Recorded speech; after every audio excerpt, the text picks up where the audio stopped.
Modern Warfare 2 just dropped, and the skill-based matchmaking is absolutely positively ridiculous. I'm about to rant about it for the next 10 minutes, so sit back, relax, and listen up.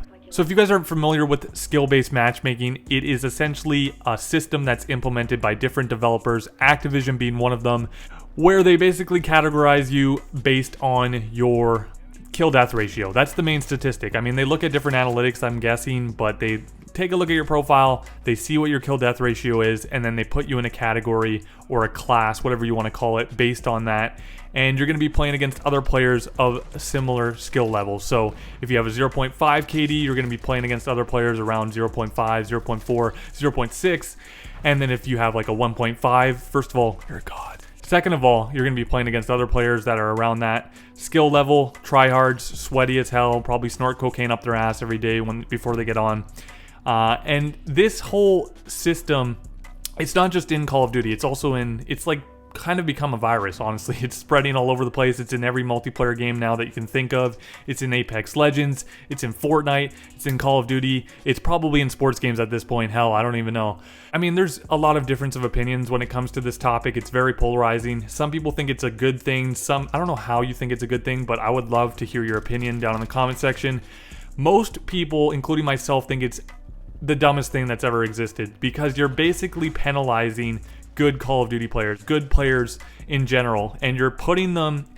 Let me give you guys an example, right? Let's say there's 5 million players on Call of Duty right now, right? Right now, this second, there's 5 million players on playing multiplayer. And let's say out of that 5 million, 4 million are casuals, right? Or maybe even 4.5 million are casuals. So they, come on every once in a while, they play for an hour, then they get off, and they're just absolutely horrible. They're playing on a 50-inch TV with no headphones. They have no socks on. It's just disgusting. They haven't showered in 2 days. Those type of people are casuals, and they don't want to play against people like myself, like other players that consider themselves to be pretty good. I don't consider myself to be the best. I'm probably above average. I'm the best. But yeah, those casual players don't really want to go into a lobby and get absolutely destroyed by somebody like me, constantly. But it is penalizing the good players. That's the biggest complaint with this SBMM system, is that if you're a good player, you're basically not going to have fun, and there's people out there on Twitter and on social media saying, well, you shouldn't be crying about it, you know what I mean? You're going against people of your skill level, just fucking be better. And I'm like, listen to me, okay? I play Call of Duty every other day, maybe for 2-3 hours, and I'm not trying to go 10-10 every match. Like, that's the best I can do. When I'm going against people of my skill level, I might be able to go I think the best match I've had so far when I'm playing like a sweaty lobby is probably like 5 kills above positive, so like 15-10 or like 16-11. And if you look at my lobbies, a lot of them, like, nobody's doing crazy good. Like, nobody's going 10 positive or 15 positive. It's very rare. Everybody's around 10-10, 12-10, maybe like 3 or 4 kills below. Somebody might be 3 or 4 kills above positive. But that's just not the way it used to be in Call of Duty and in video games in general. Like, back in the day, you never knew what you were getting in a lobby. You could go into a lobby, you could have 4 tryhards on the other team, you could have 2 tryhards on the other team, you could have 0. You could just play a bunch of bots and noobs and go for nukes and stuff like that. The randomness is what made Call of Duty so much fun. I remember back on MW2, the original MW2, or Black Ops 1, Black Ops 2, there was lobbies that I would get into, and you have to remember, back in the day too, your lobbies didn't disband after a match, which is something that they need to bring back, because I miss that. You could be playing with the same players for like an hour, hour and a half. But what I'm trying to say is, back in the day in those lobbies, like, I could get into a lobby and the other team could have 4 tryhards, right? They're all friends, they're playing together, they're going hard, they're trash talking, we're trash talking back. And I don't leave the lobby just because they're good, because I'm actually having fun. But then, the next day I might get in a tryhard lobby and I don't want to play that. So I back out, I go into another one, and there's a bunch of noobs.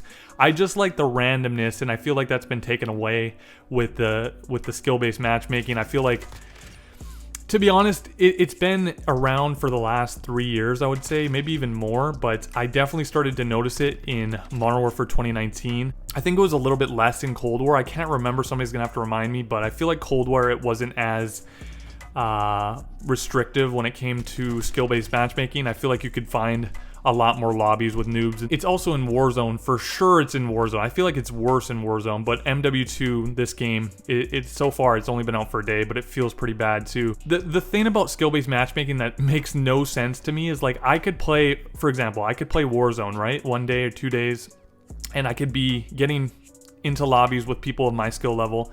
Then I could not play Warzone for like 2 weeks. Like I think I went two months at one point where I didn't touch Warzone, maybe even longer. And the first match I came back was like bots everywhere. And then after one match, and I hadn't played this in 2 months, I was already being thrown against, you know, 1.5 KD, or even higher lobbies. So if you have anything above like a 0.9 kill death ratio, I'm usually around like a 1.1, 1.2, so it's nothing crazy, but it's ridiculous how sweaty my lobbies are. And I feel like in this game specifically, from what I can tell, like the first 2 matches on, and it was already very apparent in the beta that this is the way it was going to be. There was, you know, a few streamers, popular streamers and content creators already talking about it. The beta, I could already tell it was going to be like this because I got two easy matches and I was going really positive. I think I went like 25 or 30 positive. It was a domination match. And then after those 2 games, I like literally never saw an easy lobby for the rest of my time during the beta.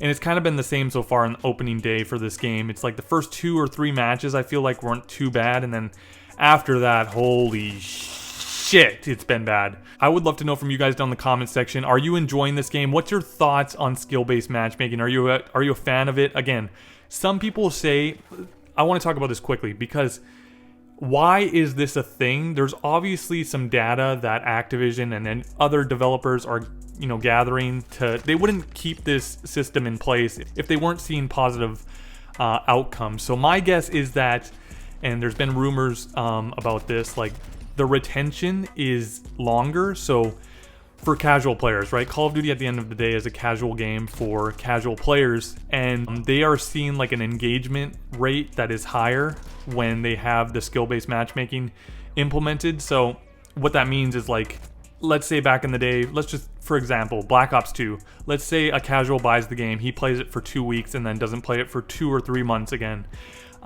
Whereas now with skill-based matchmaking in place, that same guy that was only playing it for 2 weeks and maybe he was just not having fun because he was getting shit on all the time by tryhards, that same guy that buys this game, skill-based matchmaking puts him into a lobby with his skill level and he's not going 20 negative, he's going 2 negative, or he's going 5 positive. He's having more fun. He's staying on the game longer. So instead of 2 weeks instead of him getting off the game and selling it after 2 weeks, he's keeping it. He's playing it for another 2 months or 3 months or every day. He's buying more items in the store and they're loving that and freaking having orgasms because he's buying skins and shit. That's the whole purpose of this, right? They want players to stay on the game. They want them to go into the store and buy all these new weapon skins and outfits and stuff like that. So it's a business at the end of the day. I understand why they're doing this, but I wish it was just.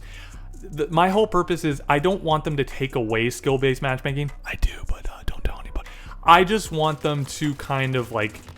I want them to adjust it a little bit, so it doesn't need to be as extreme. Right now on MW2, I seriously feel like the skill-based matchmaking, it's like a 10 out of 10 right now. I feel like they have it on full notch, full blast right now, and I feel like it just needs to come down a little bit. You don't have to get rid of it completely. I'm not asking for that, but like maybe take it down a notch, go down to like a 7 out of 10, or maybe I get 1 sweaty lobby, then I get 2 easy ones, then 1 sweaty lobby, then 2 easy ones. I feel like I don't need to go and hop on and play 10 matches every night, and every single one of them is hard. So yeah, that's just my thoughts on skill-based matchmaking. I feel like it's the worst it's ever been in a Call of Duty game. You guys are going to have to let me know if I'm crazy for thinking that way, but I've never seen a Call of Duty game with skill-based matchmaking this extreme. I'm going to keep playing it though. We'll see how long it lasts. Warzone 2 is most definitely going to have this too. If this game has it, that game is going to have it. I don't see in the foreseeable future this system ever being taken away because, like I said, it's a business and they're obviously seeing a positive outcome from it. But let me know down in the comment section how you guys are liking Modern Warfare 2. Do you guys agree with me about skill-based matchmaking? Do you guys not give a shit? Let me know down in the comment section, and I will catch you guys later. Peace.